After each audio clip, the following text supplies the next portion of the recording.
Jadi kalau untuk posisi eksekutif itu, kalau misalnya, let's say if you work with 10 companies in 10 years, forget it, gitu loh. Perusahaan nggak tertarik. Jadi executive search itu bukan hanya rekrutmen, tapi kita juga harus bisa istilahnya mengawal dan sustaining interest dari kedua belah pihak.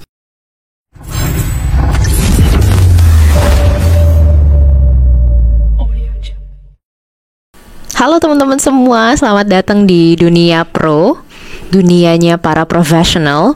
Jadi hari ini kita akan ngobrol sama satu bintang tamu yang dimana beliau ini adalah orang yang seringkali berjasa untuk menemukan talenta-talenta di industri profesional.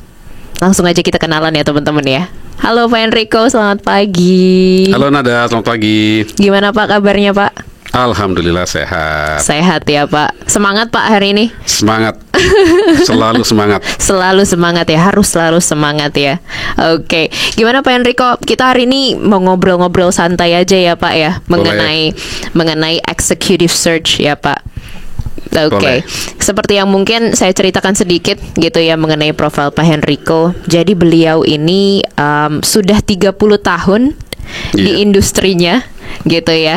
Jadi Pak Enrico ini founder of Mandate Executive Search. Betul. Gitu ya, salah satu talent recruitment gitu ya untuk level eksekutif dan sudah 30 tahun di sana.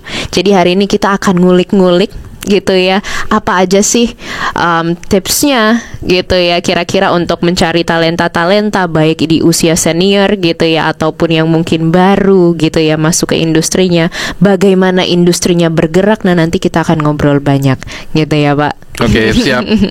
Oke, tapi saya penasaran nih Pak, mungkin kita boleh dengar ceritanya dulu. Awalnya gimana Pak Enrico bisa masuk gitu ya akhirnya ke industri executive search ini Pak? Sebetulnya kebetulan sih ya. Jadi kebetulan ada diperkenalkan oleh teman gitu ya dengan suaminya gitu ya, yang kebetulan baru buka perusahaan executive search di Indonesia. Oke. Jadi pada tahun 90-an itu memang pemainnya belum terlalu banyak ya. Jadi saya sendiri masuk ke situ ya bisa dibilang sebagai trainee lah di perusahaan itu gitu loh. Masih muda banget tuh ya Pak? Masih muda sekali, baru selesai sekolah mungkin 2 atau 3 tahun. Sudah bekerja di beberapa tempat lain tapi masih mencari ya. Namanya fresh graduate itu kan biasanya memang butuh waktu untuk mencari pekerjaan atau profesi yang cocok. Betul, gitu. betul. Jadi coba kiri, coba kanan gitu kan, pindah-pindah gitu kan. Terus setelah itu ketemu dengan teman ini, terus dijelaskan mengenai bisnisnya, kedengarannya menarik gitu loh, ya kan. Setelah masuk berkecimpung di dalam, nggak mudah, tapi memang menarik gitu loh. Karena ya tantangannya itu berbeda-beda terus setiap hari, karena posisi yang kita kerjakan juga berbeda-beda gitu loh. Apalagi sebagai orang muda gitu ya, yang harus mungkin menginterview orang yang mungkin 3 atau 4 tahun lebih senior gitu kan, itu juga nggak mudah gitu. Benar, benar. Jadi di awal-awal memang cukup menantang, tapi saya alhamdulillah cukup beruntung punya bos yang agak-agak nekat gitu loh. Jadi dilepas gitu loh. Maksudnya biar ya nyemplung-nyemplung lah sekalian gitu loh. Seperti kayak orang belajar berenang dicemplungin sekalian gitu loh. Karena kebetulan beliau juga waktu itu punya bisnis lain yang secara bisnis mungkin buat beliau lebih lukratif gitu loh. Jadi dia ya udah biar aja si Enrico jalan sendiri. Jadi saya rasa itu merupakan pengalaman yang bagus dan saya berterima kasih sekali kepada beliau gitu ya. Kalau beliau nggak melepas begitu, mungkin saya juga mungkin nggak kemana-mana juga gitu loh. Jatuh bangun itu kayak orang belajar naik sepeda atau belajar berenang. Jadi memang di bisnis ini memang penting gitu loh untuk terus mencoba, just do it gitu ya. Nanti over a period of time baru sense-nya akan terbangun gitu loh kan.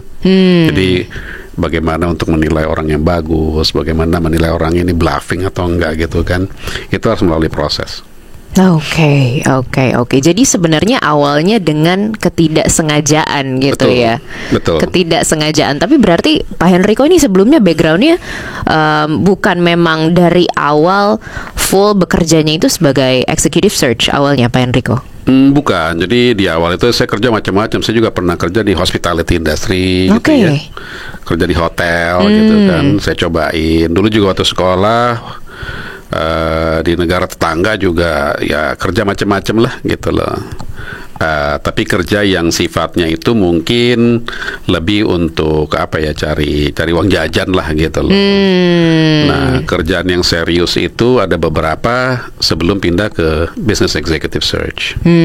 Oke. Tapi gimana Pak? Setelah terjun gitu ya ke industrinya, apa yang menurut Pak Henrico bisa sampai membuat Pak Henrico bertahan gitu ya selama 30 tahun ini di industrinya? Apa yang tetap menarik gitu ya setiap mungkin tahunnya gitu, setiap tahun ada hal barukah gitu yang dirasakan di luar tadi?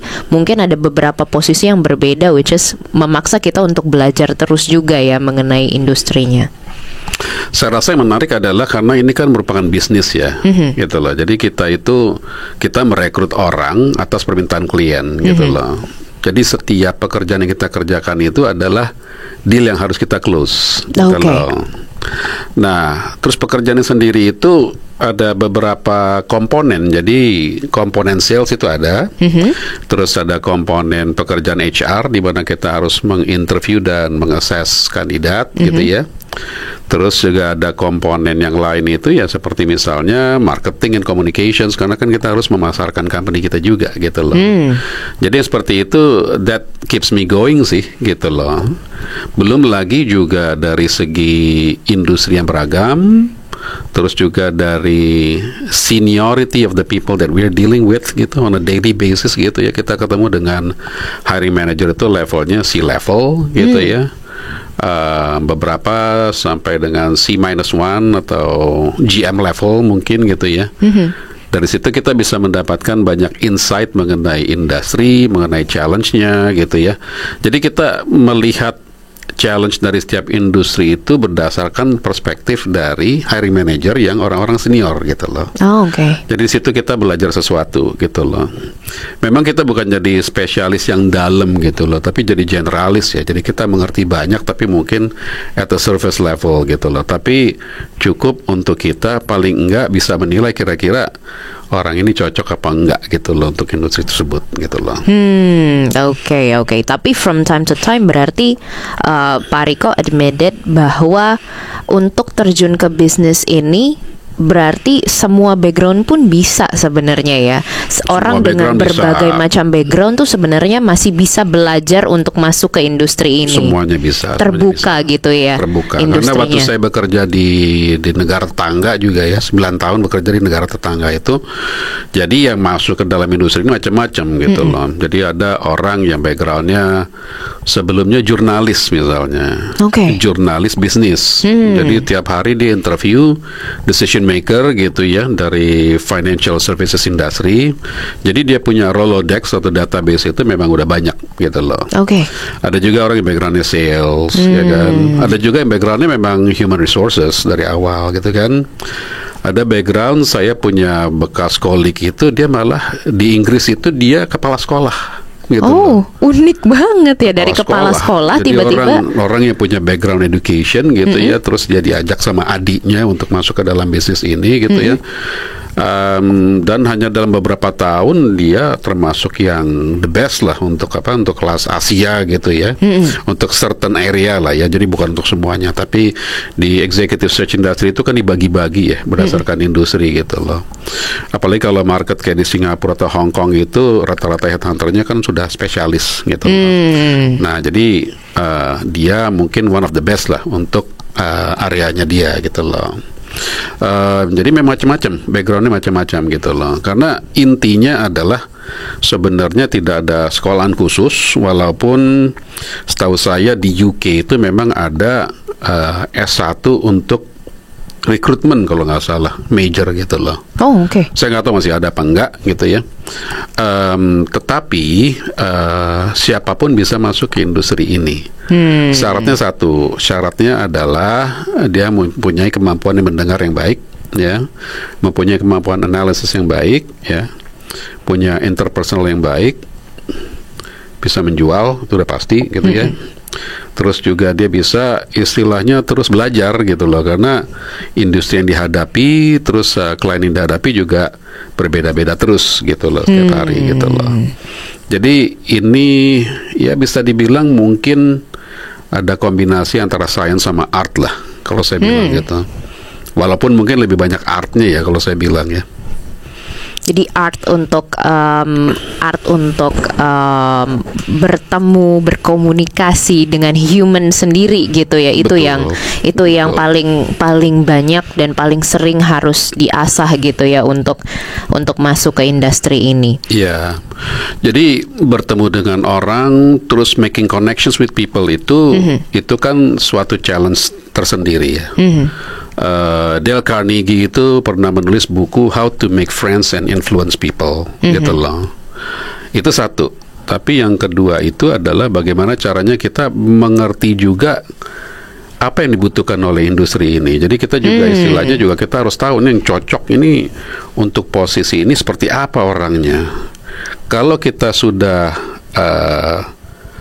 cek apa istilahnya all the technical skills, kita masuk ke soft skills-nya gitu loh. Setelah soft skills-nya, yang paling penting adalah motivasi. Nah, motivasi ini nggak mudah karena kita harus memposisikan kita kadang-kadang dalam posisi orang yang kita approach gitu ya. Apa sih yang jadi trigger dia? Apa sih yang membuat dia kira-kira bisa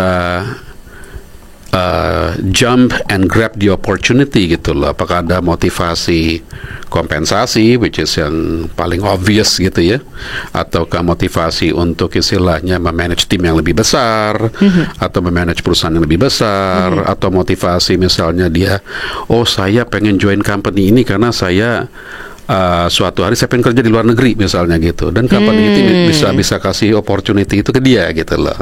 Jadi macam-macam motivasinya. Ketemu benang merahnya gitu ya. Ketemu benang merahnya, dan untuk bisa sampai ke understanding people's motivation itu you have to actively listen gitu loh. Jadi kita nggak cuma nanya, tapi kita juga dengar gitu loh. We try to read between the lines, and then we validate. We ask questions, we validate. We ask questions, we validate throughout the process gitu loh. Jadi executive search itu bukan hanya rekrutmen, tapi kita juga harus bisa istilahnya mengawal dan sustaining interest dari kedua belah pihak gitu loh. Oke. Karena pihak klien mereka punya kriteria, mereka punya special apa ya istilahnya ya, punya pengertian sendiri mengenai posisi yang mereka isi, sementara dari kandidat dia juga punya desire gitu ya, atau motivation yang lain lagi gitu loh. Jadi bagaimana mempersatukan kedua aspirasi yang berbeda itu, mengawal proses sampai dengan orang yang bersangkutan joining. Okay. But if we talk about the industry lagi gitu ya, Pak Henrico. Kan tadi Pak Henrico bilang mungkin kita harus lihat biasanya ideally motivationsnya dan lain sebagainya untuk menemukan kandidat yang tepat untuk kliennya dan klien yang tepat untuk kandidatnya. Tapi if we talk about the other firm gitu ya, kan di luar sana kan banyak juga recruitment firm gitu ya, tapi fokusnya berbeda, bukan hanya di level eksekutif gitu ya. Ada yang mereka juga actively looking untuk candidates yang lebih junior gitu ya, atau mid to senior level gitu ya. Tapi apa sih yang membedakan gitu ya ketika kita harus hire executive level gitu ya dengan yang junior atau mid to senior sendiri, Pak Henrico? Jadi biasanya kalau yang mid to junior itu supply talentnya lebih banyak di market. Oke. Gitu loh. Kalau posisinya untuk mid to senior, supply-nya lebih sedikit. Gitu.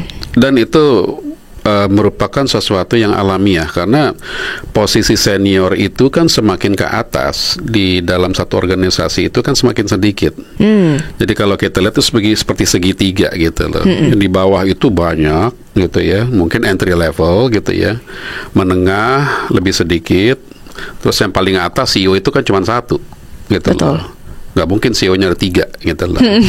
Nah yang satu ini kan diperebutkan oleh orang-orang yang ada di lapis keduanya gitu loh. Betul. Baik dari dalam, internal maupun dari eksternal gitu loh. Jadi memang alamiahnya begitu. Untuk menjadi presiden Indonesia itu kan itu berarti harus diseleksi dari 270 juta orang gitu misalnya. Karena posisi presiden cuma satu, di perusahaan juga begitu gitu loh. Nah, jadi pendekatannya berbeda. Jadi kalau untuk posisi yang untuk mid to junior ya, sebagai company mereka lebih punya apa ya, opsi untuk memilih gitu loh, untuk memilah, mengakses gitu ya. Jadi mungkin kalau untuk junior level itu ditaruh misalnya dalam focus group discussion, terus habis itu dikirim untuk psychological assessment gitu kan ya. Terus setelah itu ada lagi surat keterangan berkelakuan baik dari polisi dan sebagainya, tes kesehatan dan segala macam tools yang dilakukan untuk menyaring gitu loh. Dan biasanya karena yang posisi yang mid to junior ini karena mereka memang membutuhkan kerjaan gitu ya. Jadi mereka mengikuti proses itu ya dengan obedient gitu loh. Karena kalau enggak mereka bisa digantikan sama yang lain gitu loh. Eksekutif agak berbeda karena eksekutif itu yang dicari itu bukan hanya orang yang berpengalaman tapi juga punya track record yang bagus. Biasanya orang kalau punya track record yang bagus ya, prestasinya tinggi, mereka itu biasanya di-maintain oleh perusahaan yang sekarang. Dijagain gitu loh, jangan kemana-mana gitu loh. Dibekap ya Pak. Dibekap lah, dikasih gold shackle lah gitu. Biar nggak kemana-mana gold gitu ball ya. and chain gitu kan istilahnya gitu kan. Ya jadi dikasih kompensasi yang bagus, dikasih benefits yang bagus, malah kadang-kadang dikasih retention bonus, kadang-kadang dikasih saham gitu kan. Jadi mereka itu nggak kemana-mana gitu loh. Nah, bagaimana cara kita gitu ya untuk meng-attract orang ini ya, untuk exploring opportunity dengan klien dan kita manage interestnya throughout the process gitu loh. Itu yang paling penting gitu loh.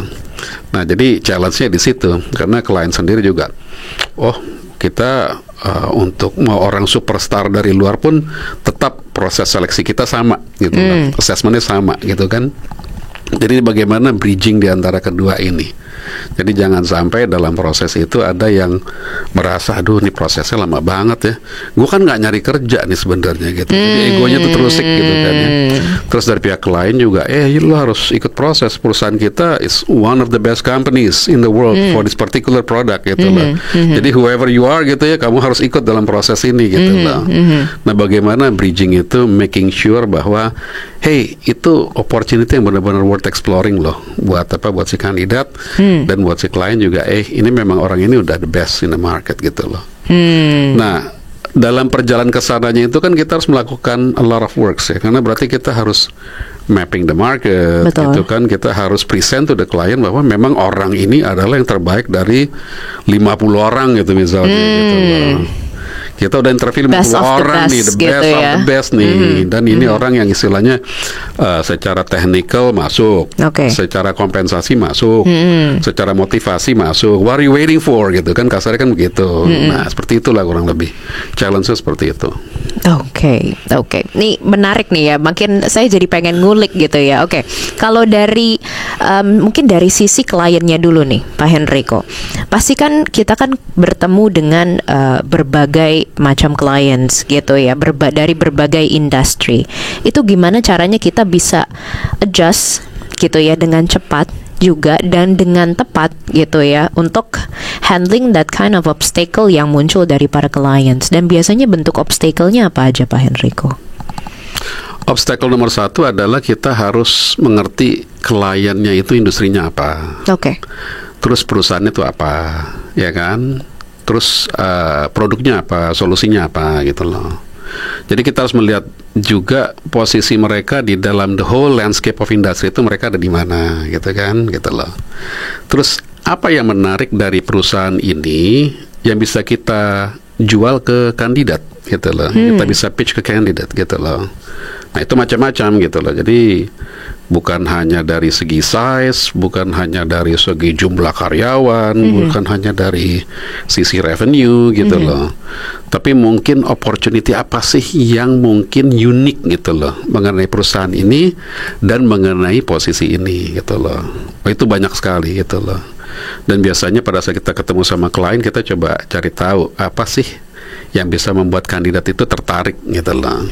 Ya mungkin opportunity mungkin if you are doing well gitu ya, nanti kita akan kasih you saham misalnya gitu loh. Atau mungkin kalau kamu doing well, nanti kita bisa promote sebagai whatever, macam-macam posisi gitu kan. Atau ya kita bisa istilahnya kasih tim yang lebih besar gitu kan, coverage yang lebih besar baik secara geografi gitu pun maupun sebagai coverage dalam bentuk produk gitu kan, macam-macam yang bisa diberikan kepada si kandidat gitu loh. Tapi kita harus, sebelum kita taking one assignment itu memang sudah wajib bagi kita untuk mengerti gitu loh, industrinya apa gitu loh. Jadi kita sebagai executive search consultant itu memang harus banyak baca, harus banyak bergaul, harus banyak checking di market gitu ya, ngobrol sama orang gitu ya, what's their opinion of a certain company gitu kan. Itu harus gitu loh. Makanya di perusahaan kita itu berusaha untuk jadi spesialis, karena kalau kita spesialis kita lebih bisa add value ke klien maupun ke kandidat. Tapi kalau kita terlalu generalis, ya akhirnya kita agak sulit ya untuk bisa istilahnya understanding the industry, understanding the tractions within that industry gitu kan. Terus benchmark mereka yang namanya good candidate itu seperti apa gitu loh. Kalau itu industri itu baru buat kita tidak akan bisa dengan cepat paham. Tapi kalau industrinya memang kita sudah kerjakan misalnya bertahun-tahun, kasarnya gini deh, ada CV masuk kita lihat gitu ya, 2 menit itu juga lihat, ini nggak bisa gitu loh, lewat gitu loh. Tapi kalau industri itu baru buat kita baca dulu, ini company apa ya, company besar nggak ya, company ini ya, company X ini gitu loh, nggak tahu gitu loh. Terus dia title-nya, title-nya ini title ini apa ya maksudnya gitu loh, di company ini, apakah ini posisi yang cukup senior, apakah ini cuma karena ada perusahaan yang kasih title yang besar tapi ternyata jobnya itu, konten itu ternyata nggak besar gitu loh. Jadi title itu jadi marketing title gitu loh. Nah, insight itu, pengertian itu yang membuat kita harus istilahnya banyak belajar, banyak baca, banyak networking gitu ya, dan menjadi spesialis gitu loh. Oke. Itu berarti dari sisi kliennya gitu ya Pak Enrico. Nah tapi kalau dari sisi candidates-nya yang paling banyak menjadi obstacle apa berarti? Yang paling banyak dari kandidat, obstacle maksudnya buat kandidatnya gitu ya, untuk mendapatkan pekerjaan ya, track record ya. Jadi kalau untuk posisi eksekutif itu, kalau misalnya let's say if you work with 10 companies in 10 years, forget it gitu loh. Perusahaan nggak tertarik gitu loh. Karena itu menunjukkan ada beberapa hal gitu loh. Walaupun banyak ini merupakan asumsi gitu ya, belum tentu benar juga gitu loh. Tapi asumsinya adalah pada saat orang membaca CV, dia akan melihat nomor satu, orang ini nggak tahu apa yang dia mau dalam karirnya. Yang kedua, jangan-jangan dia nggak pernah perform, makanya dia keluar mulu gitu loh. Apakah dia dikeluarin, jadi apa resign? Banyak pertanyaan. Muncul banyak pertanyaan gitu loh. Apakah dia dikeluarin, apa dia resign gitu kan? Jadi pertanyaan gitu kan. Terus yang ketiga, mungkin dia orang gampang nyerah gitu loh. Quitter lah bahasa Inggrisnya gitu ya, bahasa kasarnya gitu ya, quitter gitu loh. Dan banyak lagi yang lainnya gitu loh. Nah itu nomor satu gitu loh. Yang nomor dua adalah relevansi dengan posisi yang lagi dicari gitu loh. Jadi kalau misalnya posisi yang cari mempunyai pengalaman misalnya mengelola perusahaan dengan omset 1 triliun gitu misalnya gitu ya. Terus ada orang yang melamar, saya sama juga kok, saya juga pernah mengelola perusahaan juga, cuma perusahaan saya kelasnya 10 miliar setahun gitu loh. It's a big difference gitu loh. Klien itu juga akan melihat itu juga, mungkin size-nya belum ini ya, belum cukup gitu loh, nggak sama gitu size-nya gitu kan. Terus ya kriteria lain itu misalnya yang jadi obstacle adalah pada saat dia bekerja itu dia tidak bisa menunjukkan dia achievements-nya tuh apa di dalam setiap posisi gitu loh. Jadi kerja tuh cuma kerja, dikasih job description, dikerjain, tapi dia nggak pernah exceed the job description. Karena achievements itu definisinya adalah pada saat kita diberikan pekerjaan, diberikan target, either kita meet the target atau kita exceeding the target, itu dikonsider sebagai achievements gitu loh. Dan orang yang selalu achieve atau bahkan overachieve gitu ya, it's apa ya, the sign of a winner lah kasarnya gitu loh. And companies would like to hire winners kan gitu Betul. loh. Company nggak mau hire orang yang istilahnya cuman yang ya biasa-biasa aja lah istilahnya, pokoknya terima gaji tiap bulan terus habis itu ya kerja ya pas-pasan aja lah gitu outputnya gitu. Company nggak mau itu gitu loh. Company selalu cari orang yang memang mau jadi winner gitu loh, orang-orang yang achievement orientated gitu loh. Karena kalau tidak begitu nanti company-nya juga sulit untuk tumbuhnya seperti itu gitu loh. Nah, faktor-faktor itu yang harus diperhatikan oleh kandidat kalau memang mereka mau membangun karir jangka panjang, terus punya cita-cita one day saya mau achieve C-level misalnya gitu loh. Jadi presidir atau jadi direktur gitu kan di perusahaan ABC dan lain sebagainya gitu. Itu kan baliknya lagi kan masing-masing ke kita gitu. Benar. Ya. Ada orang yang istilahnya saya nggak punya intention untuk membangun karir untuk jadi orang nomor 1 gitu loh. Saya cuma punya intention pada saat saya bekerja saya menguasai sebanyak mungkin ilmu gitu loh.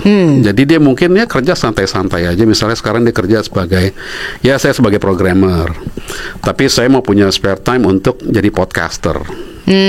Atau saya mau punya spare time, saya mau jadi travel blogger gitu misalnya. Ada juga orang yang begitu gitu, nggak masalah gitu, it's your choice gitu loh. Tapi once you pick atau once you set target gitu ya untuk jadi eksekutif puncak, ya ada proses yang harus dilalui dan jalan itu biasanya cukup panjang gitu loh. I see. Oke. Tapi berbicara dengan prosesnya gitu ya Pak Henrico. Bahkan tadi kita bicara mengenai achievement juga gitu ya. Pak Henrico kan berarti udah bertemu mungkin beribu-ribu orang gitu ya Pak. Udah ngobrol sama beribu-ribu orang juga. Nah, pernah nggak sih Pak ketemu satu achievement yang Pak Henrico tuh sampai mungkin belum pernah temui sebelumnya di executive level, dan mungkin ini hal yang unik juga ditemukan sama Pak Henrico gitu ya selama karir. Ada nggak Pak ceritanya? Yang unik ya, kalau yang unik saya ketemu sama orang macam-macam sih ya gitu loh. Jadi kalau achievers banyak, tapi sesuatu yang unik mungkin saya nggak bisa naming on top of my head gitu loh. Tapi yang menurut saya unik adalah orang yang bisa combine gitu ya. Dia punya karir gitu ya. Tapi at the same time dia juga punya achievements di other areas juga gitu loh. Oke. Yang unik ada satu orang yang saya tahu gitu ya di Indonesia gitu ya, dia eksekutif gitu ya. Terus dia memutuskan untuk berbisnis, tapi pada saat berbisnis dia juga sukses juga gitu loh. Buat saya itu unik karena tidak mudah untuk seseorang dari profesional terus menjadi entrepreneur gitu ya. Karena itu alamnya agak berbeda gitu loh, tuntutannya agak berbeda gitu loh, dan dia sukses di dua-duanya gitu. Buat saya itu unik gitu loh. Terus yang lain, kalau misalnya kita di luar sana gitu ya, mungkin kalau kita di market kayak Singapura sama Hong Kong, mungkin unik itu orang yang secara achiever, secara karir, tapi juga mereka punya hobi misalnya gitu ya, misalnya apa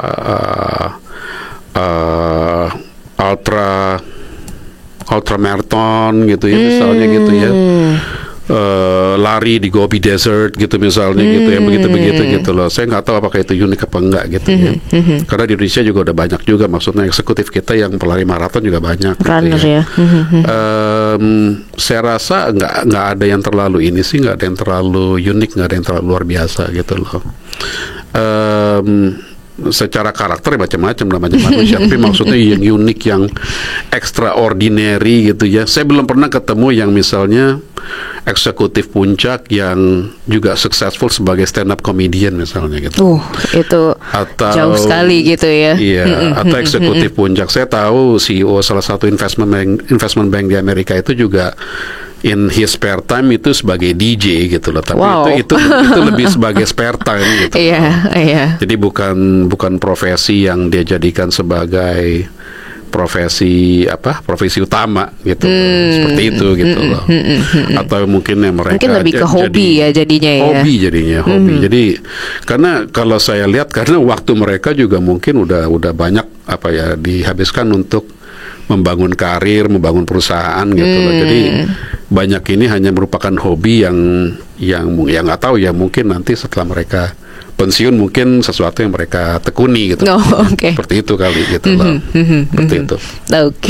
Oke, tapi melihat dari komponen-komponen penting gitu ya ketika kita ngobrol with the candidates gitu ya, tadi motivations, bahkan pastikan ada juga satu komponen yang paling penting, yaitu compensations gitu ya, yang mungkin sering kali juga saya dengar suka jadi struggle juga gitu ya ketika ada movement gitu ya from one to another company. Nah, biasanya gimana tuh Pak menghandle obstacle dari sisi itu, dari sisi compensations? Keunikannya seperti apa, dan case-case-nya kebanyakan yang terjadi di industrinya bagaimana? Ya, compensation itu penting ya, dan kalau menurut saya mungkin itu salah satu komponen paling penting gitu loh. Jarang sekali kita melihat bahwa orang mau pindah untuk gaji yang lebih kecil gitu loh. Walaupun kalau memang opportunity-nya sangat outstanding gitu ya, mungkin ada gitu ya, tapi itu mungkin cuma sekitar less than 5% lah gitu loh. Kompensasi itu, kompensasi sendiri itu kan bentuknya macam-macam gitu loh. Selain gaji pokok, terus kan ada bonus, ya kan.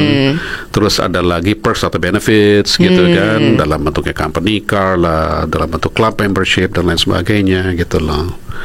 Jadi buat kita itu, kita harus pertama mengerti budget dari klien seperti apa gitu loh. Terus kita coba mencocokkan dengan apa yang kandidat dapatkan sekarang dan ekspektasi mereka gitu loh. Nah, yang biasanya cukup menarik adalah kalau misalnya sudah ada komponen seperti misalnya stock options, share awards gitu ya. Terus ya mungkin ada juga yang diberikan loan gitu kan, housing loan gitu kan, atau car loan dan sebagainya gitu loh. Nah, itu mungkin kita harus tweak kanan kiri lah supaya jadi menarik buat kandidat gitu loh.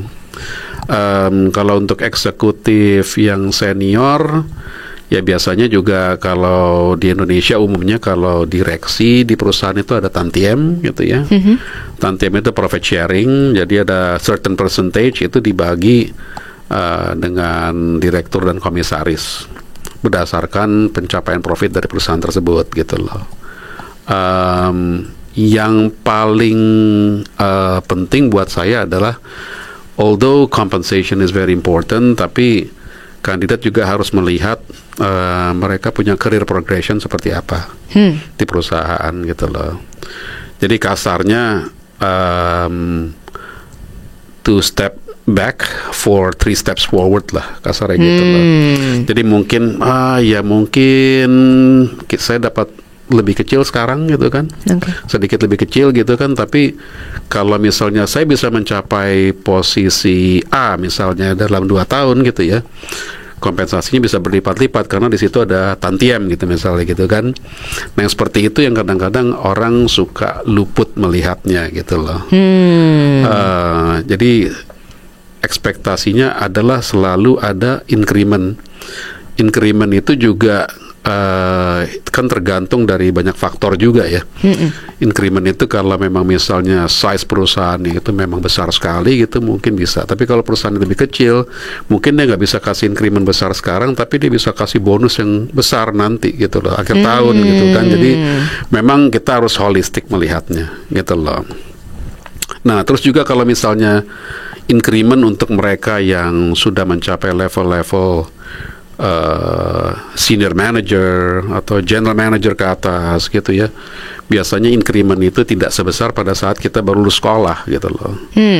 Kita baru lulus sekolah, kalau kita pindah tidak jarang kita dikasih double gitu kan setiap pindah gitu kan, atau minimum 50%. Tapi pada saat level tertentu perusahaan harus menjaga cost-nya gitu loh. Mereka juga nggak bisa kasih increment 40%, 50% untuk setiap posisi. Jadi begitu posisi semakin ke atas, biasanya incrementnya akan semakin kecil. Tapi rewardnya diberikan dalam bentuk yang lain, dalam bentuk misalnya pencapaian tertentu, bonus untuk target achievements misalnya, gitu kan, bonus untuk achieving profit target dan lain sebagainya gitu loh. Itu yang orang harus melihat secara holistik gitu loh. Dan bisa juga kompensasi itu bisa dalam bentuk lain loh. Misalnya sekarang kan work-life balance gitu ya, working from anywhere gitu kan. Ya, we pay you less gitu, tapi you can work, from home maybe about 2 or 3 days a week gitu misalnya gitu. Buat banyak orang itu jadi sesuatu yang penting dan itu jadi sesuatu yang diambil sebagai consideration juga. Yes. Sepertinya beberapa orang sekarang juga yang memang sudah, apalagi setelah era pandemi gitu ya, banyak yang merasakan the beauty of working from home gitu, atau work from anywhere gitu ya, ketika you still being productive gitu ya, walaupun tidak harus ke kantor gitu kan ya. Betul. Dan kayaknya itu juga yang membuat industrinya semakin bergerak gitu ya Pak Riko. Jadi environmentnya berubah gitu ya, interest humannya juga berubah, dan itu juga yang dilakukan sama Pak Henrico ya. Jadi keep adjusting with the market gitu ya, with the people, with the environment gitu ya, with the industry itself. Betul. Dan disesuaikan juga dengan posisinya gitu kan, dengan industrinya gitu kan. Ada beberapa posisi yang memang harus present di kantor gitu kan. Kalau kita lihat sekarang gitu kan, kayak bank gitu kan, yang namanya teller ya tetap harus di kantor. Benar. Kan gitu. Gak bisa kita bikin virtual ya Pak. Gak bisa bikin virtual gitu loh. Belum mungkin ya, belum gitu loh. Tapi kalau yang lain-lain gitu mungkin masih bisa dikerjakan dari kantor maupun dari luar kantor. Yang gitu. back office-nya mungkin yang di bank masih bisa ya. Mungkin. Yang nggak di front gitu ya. Yang nggak di front gitu loh. Back office juga masih harus di kantor juga karena infrastrukturnya kan ada di kantor. Betul. Tapi kalau misalnya dia orang sales gitu ya, dia bisa combine dengan di luar gitu kan. Seperti itu. I see, oke.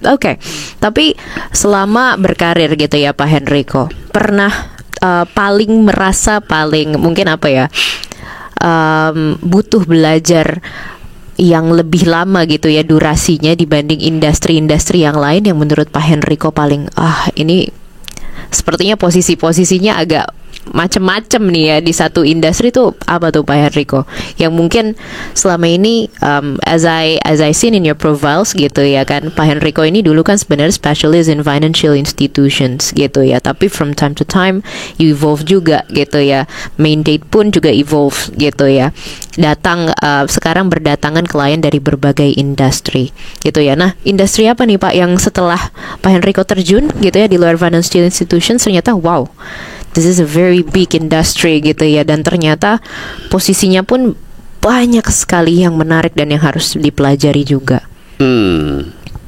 Kalau berdasarkan challenge untuk belajar mengenai industri itu sebenarnya ada 2 gitu loh. Satu, waktu saya kerja di negara tetangga dulu ya, saya cover itu semiconductor gitu ya. Wah, itu nggak ada idenya, nggak ada industrinya di Indonesia gitu loh. Jadi semiconductor itu dari mulai ujung, dari hulunya itu wafer fabrication gitu, all the way sampai chip itu dijual ke customer gitu loh. Dari wafer fabrication itu sendiri, itu industri yang membutuhkan orang-orang yang backgroundnya itu bukan electronics engineering ya. Walaupun mereka bikin chip, karena mereka bikin itu adalah silicon wafer gitu loh. Jadi orang yang dicari itu adalah orang-orang yang punya background fisika gitu loh. Wow. Science totally ya. different gitu loh. Jadi juga manufacturingnya itu juga kayak karyawan itu pakai APD. Bunny suit namanya kalau kita bilang gitu ya, pakai bunny suit gitu. Jadi masuk ke dalam hyper pure temperature gitu. Jadi saking murninya tidak ada debu sedikit pun juga gitu loh. Karena mereka manufacture silikon buat wafer, terus setelah itu nanti dibelah-belah jadi kecil gitu kan, terus setelah itu baru ditanam sirkuitnya gitu loh. Sirkuitnya itu di etch gitu loh di atas silicon wafer gitu, digambar gitu. Jadi you can imagine gitu ya, itu setiap sirkuit itu ukurannya bukan milimeter lagi, tapi udah nano, saking kecilnya. dan ada jutaan sirkuit dalam satu chip gitu loh. Nah terus setelah itu baru di packaging, setelah itu baru dites gitu kan. Oh iya, di ujungnya lagi masih ada proses desain ya, desain sirkuit gitu loh. Itu fascinating dan very very very very difficult gitu loh, karena ya karena saya belum pernah ada benchmarknya dulu gitu loh. Dan investasinya juga luar biasa besar gitu loh. Talentnya limited sekali ya. Di dunia tuh yang namanya wafer fabrication itu kan cuma ada di, juaranya nomor 1 masih Taiwan gitu kan. Terus Singapura try to follow suit gitu loh. Terus Amerika obviously, Jepang gitu kan, dan negara-negara lain lah, some European countries, Jerman dan sebagainya gitu loh. Yang kedua yang sebenarnya secara technically challenging itu adalah financial institution ya. Bank, all kind of banks gitu ya, mau merchant bank, commercial bank, investment bank, itu nggak mudah untuk dimengerti, karena di bank itu ada tendensi position title yang kedengarannya sama, namanya sama, tapi isinya berbeda gitu loh. Oh, apa tuh Pak contohnya Pak? Ya contohnya kayak trade finance gitu ya. Trade finance is one thing, begitu udah dikasih kata structure trade finance, itu udah totally different area gitu loh, beda gitu loh. Terus kalau misalnya kayak ya misalnya kita bicara fixed income gitu ya, terus ada fixed income derivatif, itu udah means different things gitu kan. Terus kalau kita bicara mengenai cash management misalnya gitu ya, terus habis itu kita bicara mengenai apa istilahnya cash management dan payment and cash management gitu ya, sama payment, industri payment di dalam consumer banking itu totally different gitu loh, karena satu itu lebih corporate, satu lagi payment itu lebih untuk payment infrastructure gitu loh. Atau di bisnis apa kartu kredit itu ada payment gitu ya, payment means different things juga gitu loh, beda-beda gitu loh. Jadi memahami so many different jargons, title gitu, itu butuh waktu untuk mengerti gitu loh. Apalagi untuk mengerti posisinya, apalagi untuk nyari orangnya gitu loh. Jadi itu butuh waktu. Itu baru titlenya tadi yang kita bahas ya Pak. Ya. Belum detail dari pekerjaannya gitu ya. Belum. KPI-nya gitu ya. Belum. Jadi pada saat telepon orang, saya lagi cari untuk posisi A gitu misalnya gitu ya. Kamu ngomongin apaan? Saya nggak ngerjain itu. Karena title-nya itu mirip gitu loh. Cuma beda satu kata, itu udah totally different things gitu loh. Nah itu yang namanya pentingnya untuk jadi spesialis dalam industri ini seperti itu gitu loh, karena ada proses belajar yang harus kita lalui. Dan pengalaman saya gitu ya, kalau di negara tetangga itu, karena industri executive search-nya itu sudah begitu established gitu ya, klien itu tidak ada waktu untuk ngajarin kita, oh kita nyari ini maksudnya ini loh, ini maksudnya ini gitu. Udah nggak ada waktu. Jadi begitu kita datang, kita present, okay, I understand you're looking to fill this position, these are the candidates that we have gitu loh, yang kira-kira bakal cocok untuk posisi ini gitu loh. Jadi proses antara headhunter dengan klien itu konsultatif gitu loh. Jadi judulnya bukan cuma take job brief lagi terus habis itu oh iya nanti kita kerjain ya, nanti kita balik itu kalau ada kandidatnya gitu kan. Udah bukan begitu lagi. Jadi kita udah harus istilahnya udah kayak masuk ke warung Padang gitu ya. Bapak nyari apa gitu kan. Nah, ini ada kalio ayam, ada gazebo segala macam. Langsung Bapak yang cari itu seperti apa? gitu ya. Kalau ini seperti ini, rasanya seperti ini gitu kan, kayak begitu gitu loh. Jadi seperti itu gitu loh. Sudah lebih konsultatif gitu loh. Oke. Tapi menurut Pak Riko sendiri gitu ya, Pak Riko kan berarti sudah bertahan, ya sudah melewati golden age of your your career gitu ya. Kalau golden age mungkin 20 tahun, 25 tahun, nih Pak Henrico udah 30 tahun gitu ya. Nah ini apa Pak yang bikin Pak Henrico stay terus gitu ya di industri ini? Apa yang bikin Pak Henrico tetap semangat gitu ya untuk menjalani industrinya? Kan nggak mudah ya Pak, untuk terus belajar, terus suka gitu ya sama hal ini. Atau mungkin di luar sana ada hobi juga yang di balancing gitu sama Pak Henrico gitu ketika bekerja? Yang keeps me going ya itu ya, karena kalau kata orang bijak bilang kalau if you do something that you like, you will never need to work for the rest of your life, kan begitu kan. Jadi kalau kita mengerjakan sesuatu yang kita sukai, ya itu rasanya bukan kayak kerja, kan begitu kan gitu. Jadi ya that keeps me going sih gitu loh. Terus at the same time juga karena saya melihat bahwa memang klien juga masih butuh ya gitu loh. Jadi sepanjang klien masih butuh, sepanjang mereka masih membutuhkan servis kita gitu sebagai perusahaan gitu ya, kita akan tetap terus mengerjakan itu gitu loh. Sewaktu-waktu nanti saya nggak tahu perkembangan AI ini seperti apa gitu loh. Tapi AI ini kan orang prediksi one day akan replace banyak function gitu loh.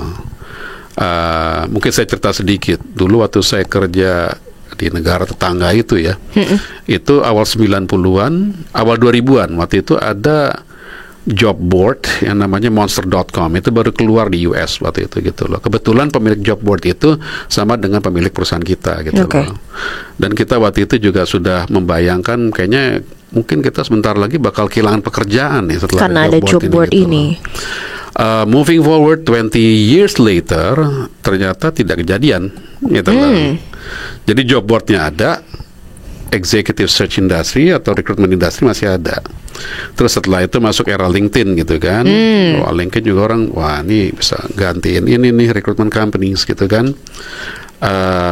Nggak kejadian juga ternyata gitu loh. Jadi instead of cannibalizing each other gitu ya, yang ada adalah kolaboratif.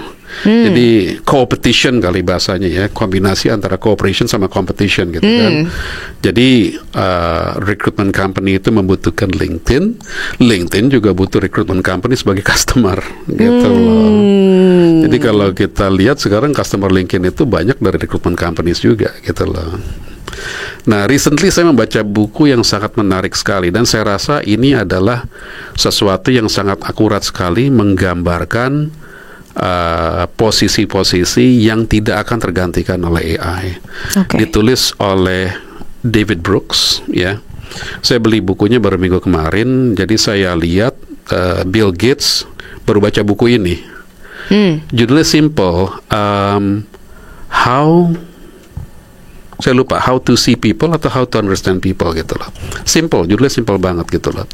Ada satu kalimat yang sangat menarik di buku itu yang menyatakan bahwa AI itu tidak bisa replace human connection, gitu loh. Jadi kalau kamu mau survive AI, kamu harus jago dalam human connection, gitu loh. Human connection ini dalam artian things that AI belum bisa lakukan sekarang, gitu loh. Jadi connecting people with people, gitu misalnya, gitu ya. Itu adalah salah satunya gitu yang menurut David Brooks itu tidak akan bisa digantikan oleh AI gitu. Or even the chemistry kayaknya ya Pak Enrico ya. The chemistry-nya belum dapat gitu loh. Jadi if you don't want to be replaced by AI, you have to be kasarnya damn good gitu loh in connecting people gitu loh. Seperti itu gitu. Jadi saya rasa itu merupakan apa ya? Saya rasa itu sangat akurat untuk menggambarkan industri executive recruitment, akurat juga untuk menggambarkan jasa profesi yang lain ya, seperti misalnya law firm gitu misalnya ya, atau kita bicara mengenai private banking gitu ya, yang ada sisi advisory-nya gitu loh, atau misalnya family counseling dan sebagainya gitu loh.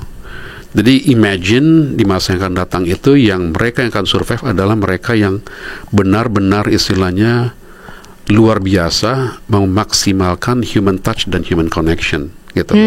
Dan in the foreseeable future itu belum bisa tergantikan sama AI. Sepertinya ya. Wallahualam ya. Oke. Berarti tadi bahkan kita sampai bahas ke teknologinya gitu ya Pak Enrico ya. Karena kan ya balik lagi in this era gitu ya, teknologinya sangat pesat gitu ya, berkembang gitu ya. Balik tadi ada AI dan lain sebagainya. Tapi menurut Pak Enrico sendiri, related to the industry lagi gitu ya, di luar teknologi, bagaimana, apa yang sedang terjadi sih Pak Enrico di market sendiri gitu ya, dengan berbagai macam industri yang saat ini mungkin tahun ini kita tahu bukan tahun terbaik gitu ya, apalagi di Indonesia gitu ya, karena banyak satu dan dua hal yang terjadi di tahun ini. How's the industry going so far? Kalau bicara mengenai Indonesia, kalau saya lihat in technology industry ini kan ada konsolidasi lah ya, atau koreksi mungkin bahasanya gitu ya. Karena selama 5 sampai dengan 7 tahun terakhir itu kan banyak sekali tumbuh perusahaan startup gitu loh, dan banyak sekali funding masuk ke perusahaan startup gitu loh. Terus yang kita lihat adalah hanya sedikit startup yang bisa survive gitu ya. Banyak yang mereka itu tidak bisa justify funding yang mereka dapatkan gitu ya, karena on paper gitu ya, atau in real life tentunya gitu ya, maksudnya mereka tuh tidak bisa sustain revenue yang bisa membuat itu perusahaan jadi profitable gitu loh. Jadi mengandalkan hanya istilahnya dari segi jumlah downloads gitu ya, atau jumlah member gitu misalnya gitu ya, tidak bisa ditranslate into revenue. Sedangkan perusahaan itu kan butuh revenue, perusahaan butuh untuk making profit gitu loh, untuk bisa memberikan return kepada shareholders gitu loh. Kalau misalnya perusahaan terus-menerus mencari dana tapi tidak bisa deliver revenue dan profit at certain time gitu ya, akhirnya yang terjadi adalah investor yang lebih dahulu masuk, mereka akan mencari investor lain supaya mereka bisa mendapatkan capital gain, mereka bisa mendapatkan profit gitu loh. Yang mana business model seperti ini memang pada saat liquidity lagi bagus gitu ya, lagi pasar di flooded gitu kan dengan dana yang besar, itu memang masih bisa berjalan gitu loh. Tapi kalau pada saat ada misalnya ada tight liquidity gitu ya, misalnya interest rates gitu ya di US gitu dinaikkan gitu ya, untuk istilahnya menarik kembali dana masuk ke US gitu ya, dan tiba-tiba kita melihat bahwa banyak dari startup ini mereka tidak bisa raise fund gitu loh. Nah disitulah masalahnya mulai muncul gitu loh. Jadi yang kita lihat sekarang ini adalah terjadi konsolidasi dan koreksi, dan yang kita lihat adalah mereka yang ada di industri tech itu ya memang mereka mulai melihat opsi untuk balik ke korporasi gitu loh. Bekerja di perusahaan-perusahaan yang memang sudah lebih established gitu ya. Perusahaan-perusahaan yang istilahnya bukan hanya mengandalkan aplikasi itu sebagai jasa, apalagi jasa yang tidak berbayar gitu ya, tapi memang yang punya clear revenue generation model gitu ya, dan punya clear profit juga gitu loh. Jadi itu yang terjadi. Karena di Indonesia ini kalau saya lihat ya bahwa kalau yang saya lihat adalah kita ini membutuhkan lebih banyak investasi lagi di sektor real gitu loh. Investasi yang masuk selama ini kan kebanyakan kan di natural resources ya, mining gitu loh. Dan mining itu juga kalau saya lihat mereka punya kemampuan serapan untuk istilahnya tenaga kerjanya itu masih belum maksimal kalau saya lihat gitu loh. Apalagi banyak investasi dari China gitu, mereka bawa sendiri, mereka punya workforce gitu kan gitu loh. Jadi yang di market ini, yang di local market ini belum bisa diserap oleh industri-industri ini. Jadi memang harus ada istilahnya traction supaya bisa attract lebih banyak lagi foreign investment dalam berbagai macam jenis industri yang lain gitu loh. Nah, kalau saya lihat ya consumer itu di Indonesia memang it's a big market. Jadi normal kalau perusahaan asing masuk ke Indonesia invest di fast moving consumer goods gitu misalnya ya, atau misalnya industri telekomunikasi, teknologi, internet dan sebagainya gitu loh. Itu juga it's a big market juga gitu loh. Nah, apakah kita bisa istilahnya bisa attract other type of industries? Misalnya kayak ada pembicaraan mengenai Nvidia gitu masuk ke Indonesia gitu kan. Nah itu nanti akan bergantung dari seberapa mudah perusahaan ini bisa mendapatkan SDM-nya di local market gitu loh. Karena Nvidia is a chip company gitu loh. Nah di Indonesia itu apakah workforce kita bisa supply employee ke Nvidia dengan skill yang mereka inginkan gitu loh. Nah itu question mark gitu loh. Belum lagi Tesla, belum lagi Apple gitu ya. Nah itu adalah salah satu yang mungkin merupakan sesuatu yang harus dibenahi ya kalau saya rasa gitu ya. Jadi bagaimana kita bisa attract foreign direct investment itu satu, dan bagaimana kita bisa istilahnya menyediakan kemudahan investasi Terus juga kemudahan bagi perusahaan untuk mendapatkan orang yang bisa support mereka punya operations di Indonesia. Seperti itu gitu loh. Karena kalau kita lihat negara seperti Singapura, negara seperti Singapura misalnya gitu ya. Saya banyak ngomong mengenai Singapura karena saya pernah kerja di sana. Jadi kalau Singapura itu tahun 70-an mungkin dikenal sebagai tempat untuk manufacture misalnya TV, kulkas dan sebagainya gitu kan. Begitu masuk tahun 80-an mereka naik level, mereka mulai bikin istilahnya komputer gitu kan. 90-an mereka bikin komponen komputer misalnya gitu, kayak seperti hard disk gitu kan, PCB dan lain sebagainya gitu kan. Tahun 2000-an mereka mulai masuk ke wafer fabrication, jadi hulunya semiconductor gitu kan. 2000-an ke sini mereka masuk ke life science gitu loh. Jadi evolving terus, negaranya tuh evolving terus, industrinya evolving terus gitu ya. Tapi di satu sisi mereka juga menyuplai industri ini dengan tenaga-tenaga yang siap pakai. Jadi mereka juga sektor pendidikannya itu juga upgrading themselves. Jadi mereka bisa, oke, kalau misalnya kita naik level misalnya jadi life science gitu ya, kita harus bisa supply orang-orang yang bisa masuk ke dalam industri ini. Nah, background itu apa yang dibutuhkan gitu loh. SDM-nya sudah siap gitu ya. SDM-nya sudah siap gitu loh. Nah, yang link and match ya kalau di Indonesia istilahnya gitu, link and match ini saya lihat mungkin belum terlalu link gitu loh kalau di Indonesia gitu loh. Sementara kalau negara seperti Singapura itu benar-benar istilahnya memang mereka sudah siapkan. Jadi mereka sudah tahu gitu loh. Kira-kira 20 tahun ke depan kita mau masuk industri apa dan apa yang harus kita persiapkan gitu loh. I see. Oke. Jadi kesiapan dari negaranya sendiri, SDM di negara itu sendiri gitu ya, terhadap industrinya itu juga penting. Sangat, gitu ya. Itu sangat. Yang paling penting bahkan. Karena investasi itu bisa masuk ke satu negara itu kan banyak faktor ya. Nomor satu market misalnya gitu kan. Marketnya cukup besar nggak untuk produk kita. Yang kedua itu kemudahan gitu kan, kemudahan berinvestasi. Terus nomor 3 itu insentif fiskal gitu lah. Apakah ada keringanan pajak apa enggak gitu kan. Yang nomor 4 saya rasa itu adalah SDM. Kalau selama kita tidak mempunyai SDM yang baik gitu ya, maksudnya bukan hanya baik tapi juga SDM yang sesuai gitu loh. Jadi kita nggak usah ya kita mau attract gitu misalnya bikin wafer fabrication di Indonesia terlalu jauh gitu loh. Atau misalnya semikonduktor gitu misalnya gitu ya.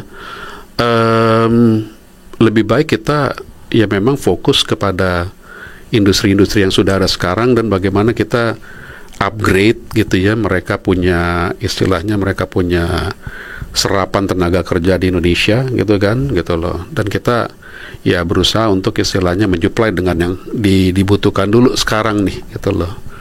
Sebelum kita masuk ke quantum leap gitu ke satu industri yang memang ya mungkin mereka bisa bawa investasi ke Indonesia, tapi kalau industri itu tidak menyerap banyak tenaga kerja, akhirnya dampak ekonominya juga tidak terlalu signifikan gitu loh. Oke. Tapi secara geografis kan Indonesia ini di Asia Tenggara aja nih negara termasuk negara yang paling besar gitu ya, dengan penduduk yang sangat banyak gitu ya Pak Enrico.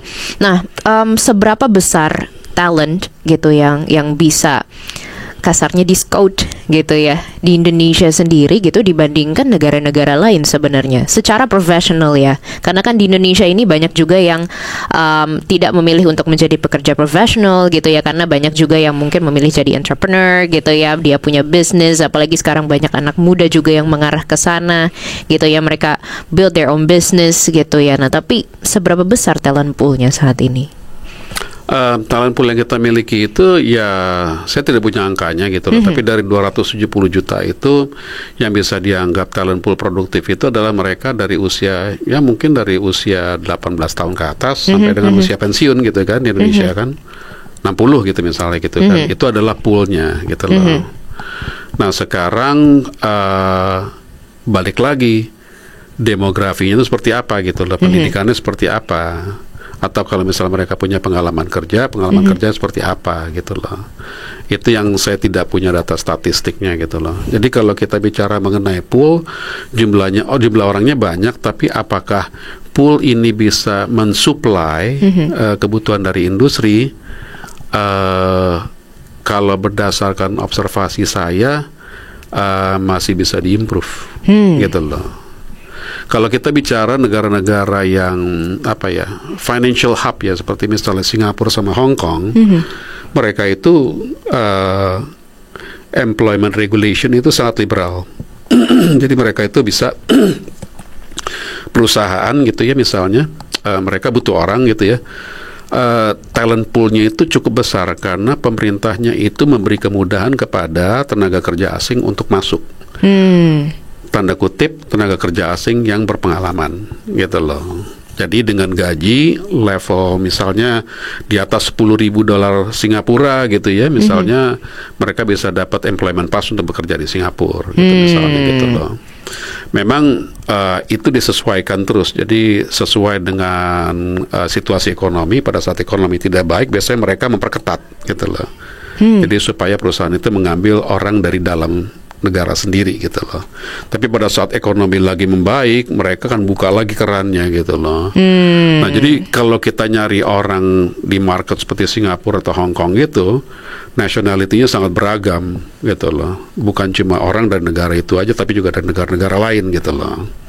Di Indonesia, majority itu memang orang Indonesia asli gitu loh. Karena kita juga tidak untuk certain sector gitu seperti financial services atau jasa keuangan, jumlah tenaga asing itu sangat dibatasi gitu loh. Kalau di sektor-sektor yang lain itu dipermudah. Jadi saya tidak bilang bahwa kita harus open up untuk expatriate, tapi yang saya bisa bilang adalah bahwa untuk beberapa posisi memang kita masih sangat kurang supply-nya gitu. Jadi orangnya itu ya pool-nya ya itu lagi gitu loh. Seperti itulah gitu loh. Nah, jadi mungkin pertanyaan adalah dengan jumlah workforce yang begitu banyak, apakah jumlah workforce ini istilahnya bisa diserap oleh pasar apa enggak gitu. Pertanyaan seperti itu kan gitu. Nah, masih ada tidak ada alignment lah antara apa yang industri butuhkan sama apa yang tersedia di pasar.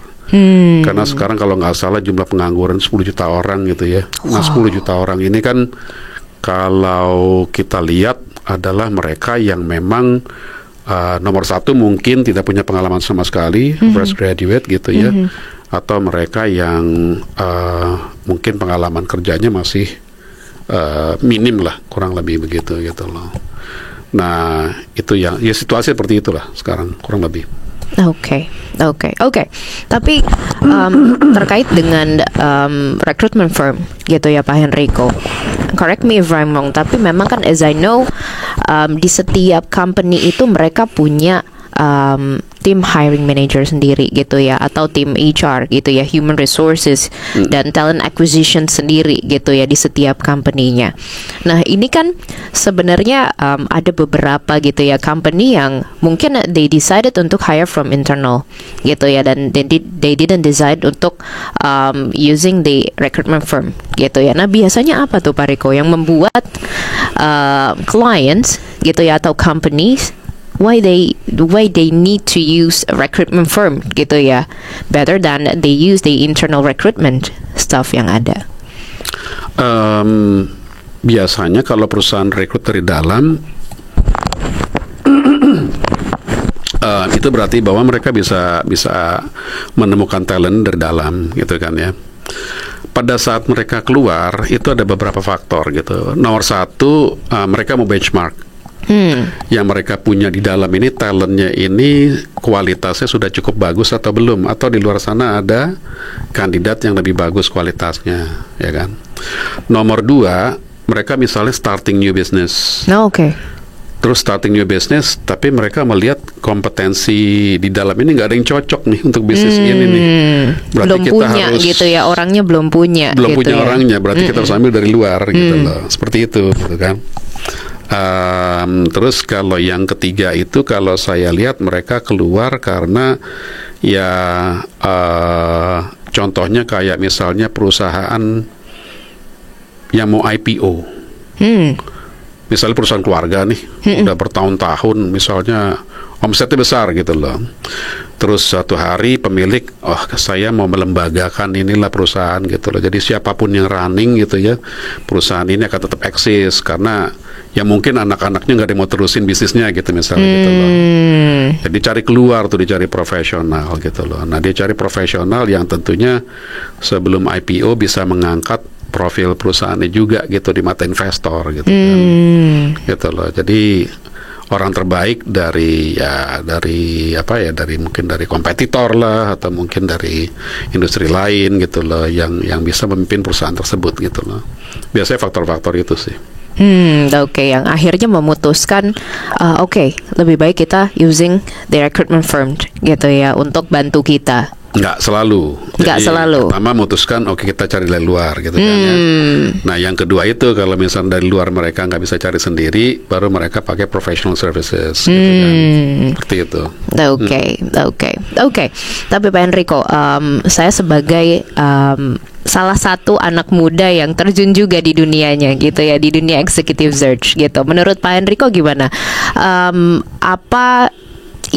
Pandangan Pak Enrico untuk anak muda yang baru masuk ke industri ini gitu ya, butuh apa aja sih tips-tipsnya gitu ya Pak Enrico untuk bisa keep up with the industry gitu ya, untuk bisa tetap berkembang gitu ya dengan era yang saat ini mungkin beda sekali gitu ya dengan era beberapa tahun yang lalu, apalagi segala sesuatu di perusahaan pun sekarang sedang ngegodok digitalizations gitu ya, even transformations gitu ya. Nah sebagai anak muda misalnya seperti saya gitu ya Pak Enrico, apa sih yang harus tetap saya jaga gitu ya untuk bisa keep up with the industry? Industri executive search maksudnya? Betul. Untuk bisa keep up with the industry adalah bear in mind bahwa it's a people business gitu. Oke.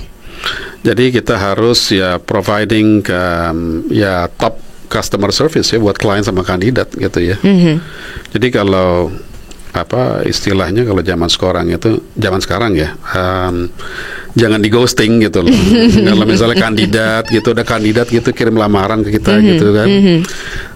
Terus karena kita punya pemikiran itu sangat short term, saya nggak butuh sekarang gitu loh, saya nggak mau ketemu sama nih orang. Lagi nggak nyari gitu Lagi nggak nyari gitu kan.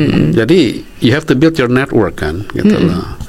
Terus you meet with them and then you try to understand what they're looking for gitu kan.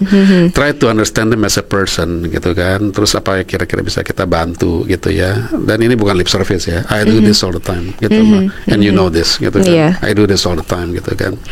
Memang kita nggak bisa bantu sekarang gitu loh. Tapi kita set up a relationship gitu. Karena pengalaman saya kadang-kadang butuh kenal sama orang itu 4-5 tahun dulu baru saya bisa place gitu loh. Dan itu kejadian gitu loh. Kenal udah lama gitu ya, pada saat tahun ke-5 kebetulan ada posisi yang cocok, kebetulan orang ini juga mau pindah gitu kan. Terus jadi deal gitu kan gitu loh. Nah begitu juga dengan kandidat, dengan klien gitu ya. Karena it's a relationship game, itu nomor satu ya. Kedua, always keep yourself abreast with industry development gitu kan. Perkembangan industri itu seperti apa gitu kan. Jadi banyak-banyak baca, banyak-banyak connect with people, networking gitu kan. Terus yang ketiga, ini pekerjaan yang needs a lot of energy karena you have to meet a lot of people gitu loh. Jadi don't limit yourself gitu loh in terms of activities gitu ya. Dan ini saya rasa masih merupakan mantra yang banyak dipakai oleh perusahaan rekrutmen gitu loh. Jadi level of activities itu harus dijaga gitu loh. Setiap minggu gitu ya, berapa orang yang kita temuin gitu kan, berapa klien yang kita temuin gitu kan, berapa CV yang kita kirim ke klien gitu loh. Itu udah merupakan satu formula yang non-negotiable kalau saya bilang gitu loh. Terus yang keempat adalah adding value ya gitu loh. Karena kalau cuman sending CVs gitu ya, tanpa bisa istilahnya memberikan gambaran kepada klien, di luar itu marketnya kurang lebih seperti ini gitu loh. Dan orang-orang ini adalah yang setelah kita seleksi merupakan yang terbaik berdasarkan our understanding of the market gitu loh. Kalau misalnya kita tidak bisa melakukan itu, klien juga nggak melihat ada value, dan itu juga menyulitkan mereka untuk bikin keputusan juga gitu loh. Seperti itu sih kurang lebih. Oke. Tapi selama berkarir Pak Riko, saya pernah dengar juga gitu ya, seringkali ada candidates itu bisa jadi future clients for us gitu ya. Ada klien yang tiba-tiba jadi candidates gitu ya. Itu gimana tuh Pak Enrico biasanya nge-switchnya gitu ya ketika kejadian hal-hal seperti itu? Iya, itu kadang-kadang memang bisa kejadian gitu kan. Obviously selama mereka jadi klien kan kita nggak bisa touch ya. Jadi ada certain off limit lah gitu. Kalau candidate jadi klien itu banyak sekali sih kalau saya gitu loh. Jadi yang saya mungkin place mungkin 10 tahun yang lalu, terus sekarang mereka sudah jadi pejabat penting lah dalam organisasi mereka, decision gitu maker ya. Itu yang saya bilang tadi, it's a relationship game gitu loh. Kalau misalnya kita pernah istilahnya mengecewakan mereka, mungkin tidak deliver dalam pekerjaan kita gitu kan, atau mungkin ghosting gitu kan istilahnya gitu kan, pada saat kita mau approach mereka gitu ya untuk satu assignment, wah rajinnya bukan main gitu kan, tapi begitu mereka di reject gitu kan oleh klien, terus kita nggak ada kasih kabar, ngilang begitu aja gitu loh. Susah kan untuk converting candidate jadi klien kalau misalnya dengan cara seperti itu kan gitu, because they will remember gitu loh. Mereka akan ingat nih, wah ini yang datangnya kalau lagi butuh doang gitu kan, kasarnya begitu kan gitu loh, seperti itu gitu loh. Jadi memang ya itu tadi saya rasa itu bahwa relationship matters gitu loh. Dan seperti saya bilang tadi, seperti kutipan buku yang saya bilang tadi ya, bahwa how we make the connection itu penting banget, dan itu yang akan istilahnya surviving di AI era. Oke. Jadi keep connecting gitu ya with people, terus membuka pintu sebesar-besarnya gitu ya ketika memang ada kesempatan untuk connect sama berbagai macam profesional di luar sana gitu ya Pak Enrico. Betul, tapi masih within our area of specialization. Karena if you spreading yourself too thin gitu ya, yang ada neither here nor there gitu loh. Jadi memang tetap harus ada dalam koridor bahwa ya memang kita positioningnya kemana gitu loh. Kita mau jadi spesialis di industri apa, seperti itu. Oke. Tapi uniknya ini kan ya, yang dipelajari adalah dan yang paling jadi andalan ketika menjadi specialist. Tapi kalau balik lagi tadi saya bilang di usia muda gitu ya, bagaimana kita bisa tahu gitu ya, satu atau dua posisi yang bisa kita jadikan specialist? Biasanya kita melihatnya dari apa Pak Enrico? Melihatnya dari yang paling mudah adalah kita melihat dari kan bisa kelihatan ya, maksudnya dari market, dari size market itu nomor satu gitu kan. Seberapa banyak pemain di industri itu, gitu lah, ya kan, gitu lah. Kalau industri yang marketnya besar gitu kan, kayak misalnya fast moving consumer goods gitu misalnya, 270 juta orang, it's a big market gitu kan, atau telecommunication gitu, it's a big market gitu, atau financial services, it's a big market gitu loh. Tapi kalau misalnya sampai ke industri yang very specific gitu ya, oh saya mau merekrut misalnya untuk apa ya contohnya gitu ya, yang paling industrinya kecil gitu loh, insurance misalnya, saya cuma mau spesialis di actuary gitu misalnya, itu kan talent poolnya kan nggak banyak ya gitu loh, dan mungkin dalam 1 tahun mungkin kamu udah tahu semua aktuari di Indonesia itu siapa aja gitu, terus kliennya siapa aja gitu, it's too small gitu kan gitu loh, you have to pick something bigger gitu loh. Nah itu you have to be able to read data gitu kan, gitu loh. Berapa sih total marketnya gitu loh, berapa sih total karyawan yang diserap oleh industri ini gitu kan, pertumbuhannya berapa persen per tahun dan lain sebagainya gitu loh. Seperti itu sih, Nat. Oke, jadi balik lagi tetap harus sering riset ya Pak Riko ya. Betul. Riset, baca Betul. gitu ya, keep up with the market and everything Betul. gitu ya yang happening gitu ya pada saat ini. Betul, sama stay connected with the market karena banyak informasi yang mungkin tidak kamu dapatkan dari desktop research. Jadi di belakang meja aja ngelihat, oh iya nih industrinya nih bagus nih gitu loh. Tapi pada saat kamu connect the market, kamu bisa validate asumsi-asumsi yang ada di situ. Gitu Karena loh. ketemu sama orangnya Ketemu langsung sama yang orangnya kerja di langsung, sana gitu ya, loh. di industrinya. Iya kan, jadi tahu gitu kan. They understand. Oh iya nih compensation survey bilang di industri ini gajinya misalnya X amount gitu ya. Kamu validate dengan ngobrol sama orang di market. Bener nggak sih X amount atau lebih rendah atau lebih tinggi gitu kan? Gitu loh, seperti itu. Oke. Tapi dari tadi kan kita udah ngobrolin mengenai bisnisnya nih Pak Enrico. Saya mau colek dikit nih mengenai your personal life gitu ya. As a recruitment firm, as a recruiter gitu ya di recruitment firm selama 30 tahun.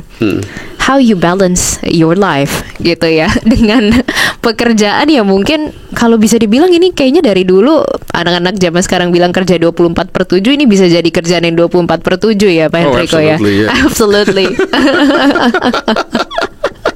Karena kayaknya you can meet with people gitu even on the weekend gitu ya. Kalau mereka Bahkan lagi holiday.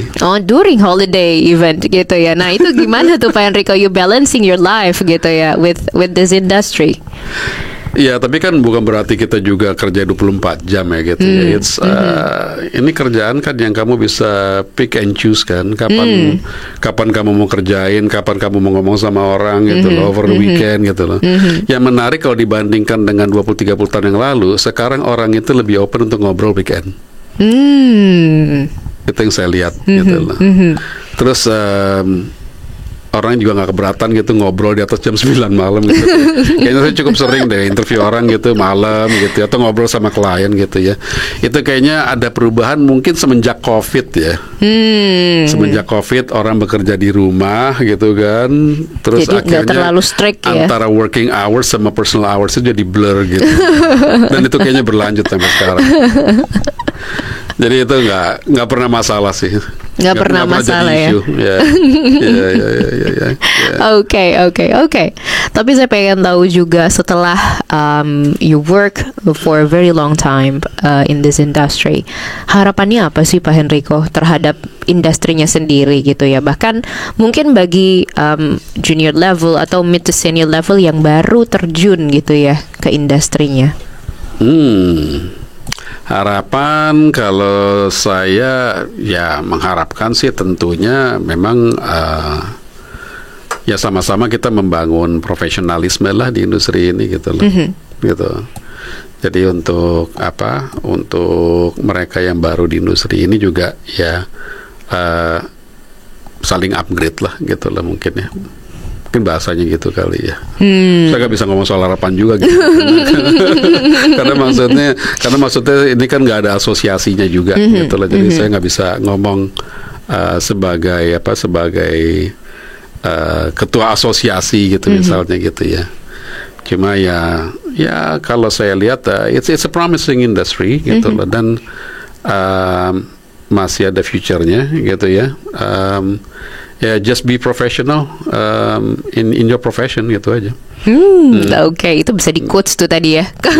Mungkin kalau yang nonton bisa dimasukin di TikTok itu ya, Bariko ya. Quotesnya, oke. Thank you so much, Pak Enrico, for your time. Thank you, Nat. Kita ya sudah mau diajak Pleasure ngobrol meeting you. hari ini. It's been a pleasure juga to talk to you. Yeah. It's a great conversations about the industry. Mudah-mudahan bermanfaat. Amin. Semoga teman-teman Dunia Pro juga seneng ya nontonnya ya, sangat bermanfaat. Mudah-mudahan. Oke. Sampai jumpa lagi teman-teman. Terima kasih. Bye-bye.